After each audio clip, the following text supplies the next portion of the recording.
კაცო, ესასწორი გუშინაც იგივე წონას მაჩვენებდა, დღესაც იგივეს მაჩვენებს, ხო? დამღალა რა, რატო უწვალობ საერთოდ ამდენს? მომეცი ერთი ეს მაფინი, მომეცი.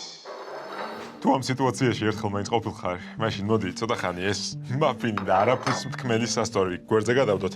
და ვისაუბროთ მიზეზებზე. რა არის რეალურად წონის კლუბის პლატო? როგორ უნდა გამოხვიდე ამ ჩაკეტილი დაწყებული წრიდან და მე როგორც პერსონალიზებული ნუტრიციოლოგიის მაგისტრი მოგიყვები საერთოდ რატომ არის შენი წონა გამეყინა, შენი წარმოსახვა და არა რეალობა. ძალიან ხშირად ის რასაც შენ წონა გამეყინას ეძახი, არის უბრალოდ ილუზია.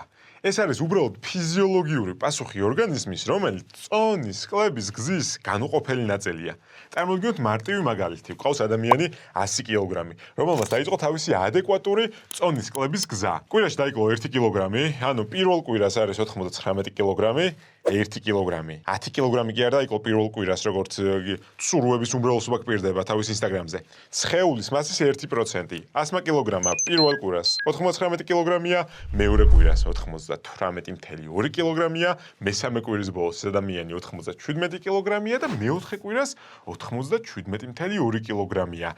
ამ დროს დაიწყო პანიკა. რატო ვიწვალე ამდენი, რისთვის გავიწვალე თავი, ჩემი წონა არსად მიდის, მეტაბოლიზმი მაქვს ნაკლები. აი ამ ქაოსში ვარ და ვფიქრობ, რომ ჩემ არც ერთ გაადგმულ ნაბიჯს შედეგი არ მოყვება.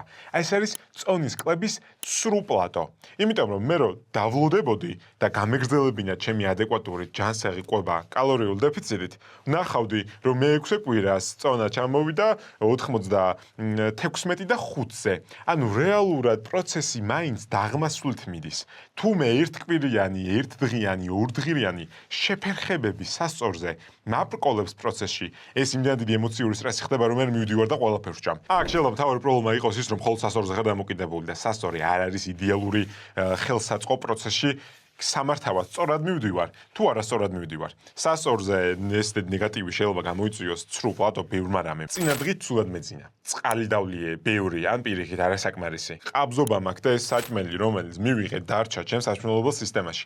ეს ყველაფერი ის ფიზიოლოგიური პროცესია, მით უმეტეს შენ თუ ქალი ხარ რეპროდუქციულ ასაკში, შენი მენსტრუალური ციკლიდან გამომდინარე სასწორის თამაში არის ის ფიზიოლოგია, რომელსაც ვერ გაიქცევი. ამიტომ სასტორის მიღმა დაამატე საქმეში ერთი გაზომვითი მეთოდი, რომელიც არის გარშემოწერილობა. ერთი ზონა, იქნება ეს მუცლის, გულმკერდის, თუ თეძოვების ზონა, რომელიც ჩემთვის ყველაზე მეტად პრობლემატურია და დაიწყე მისი გადამოწმება ყოველკვირეულად სასტორთან ერთად. ამ დროს როცა გარშემოწერილობა იკლებს 1 სანტიმეტრითაც კი და სასტორი უძრავადაა, შენ გეცოდინება, რომ სწორი მიმართულებით მიდიხარ და ამ ქაოს ყური არ უნდა დაუგდო.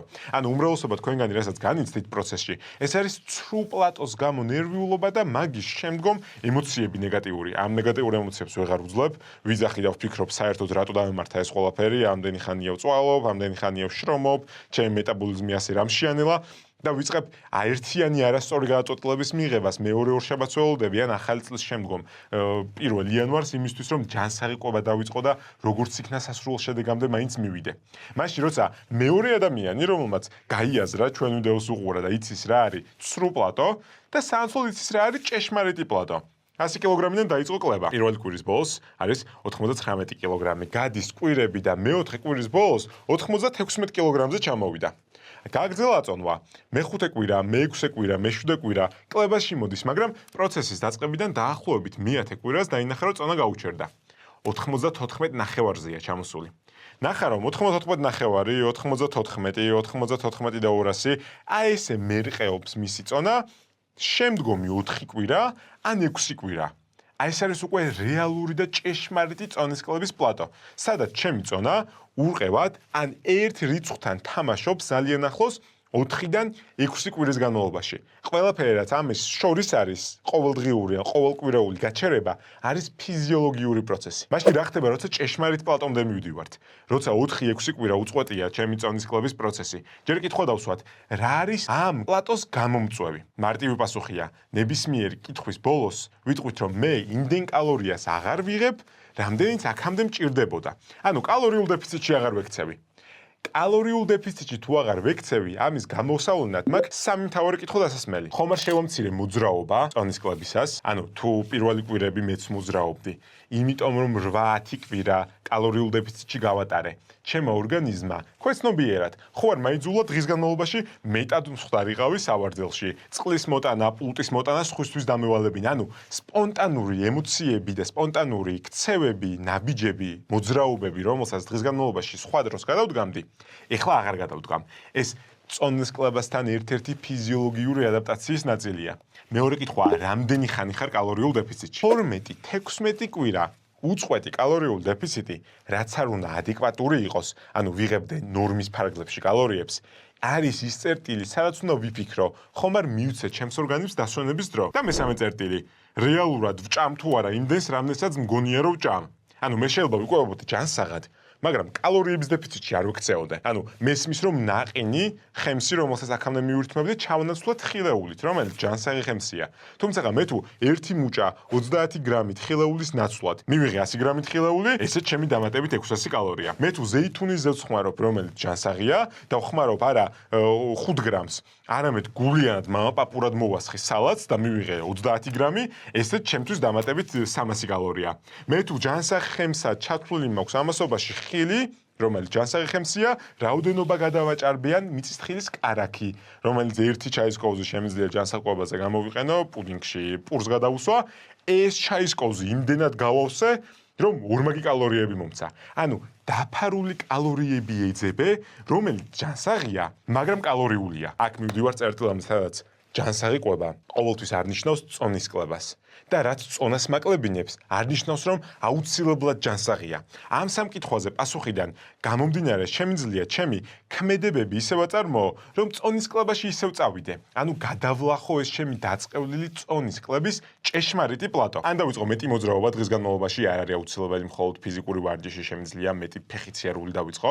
ან დავიწყო დაფარული კალორიების ძებნა და მესამე წერტილი ყველაზე ჭკვიანური. მე თო ვიცი რომ 12-16 კვირა ვარ პროცესში ჩართული, ავიღო შემდგომი 4 კვირა შესვენებისთვის.